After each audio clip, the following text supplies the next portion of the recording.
You chatted with Aaron Rodgers. What were your impressions with Aaron Rodgers entering yet another season for the Packers with so many high hopes? Very happy, very much at peace with himself.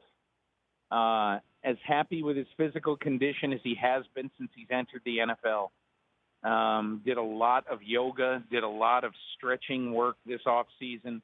You know, Rich, a lot of times I go into a place like Green Bay and I'll have a few minutes with Rodgers, and I'll always ask really good players, what did you do this offseason to get better? Because who knows what they did, you know, and sometimes it's an interesting answer. And he said, basically, being one full year on this diet where everything I put in my body is good, and getting heavily into yoga and getting a stretching regimen that I think is going to help me last for, as he said in his words, and I quote him exactly, 7, 8, 9, or 10 more years, because that's how much longer he wants to play.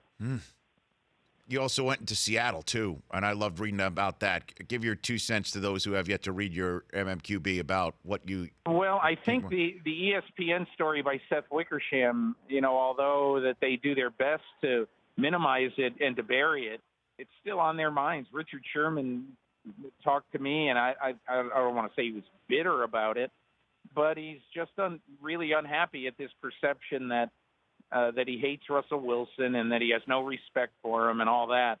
And he told me that the day I was at practice, he said, I yelled worse things at Doug Baldwin than I yelled at Russell Wilson. So you got to know who we are, and you got to know how we compete out there. And that could very well be. But I thought last year what Sherman did with Darrell Bevell was flat out wrong on the sidelines.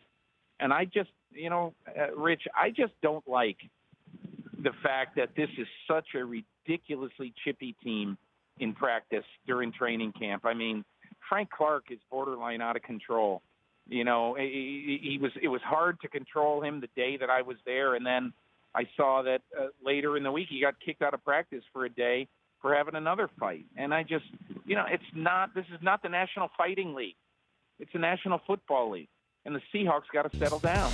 The Rich Eisen Show, weekdays at noon Eastern on radio stations across the country and audience.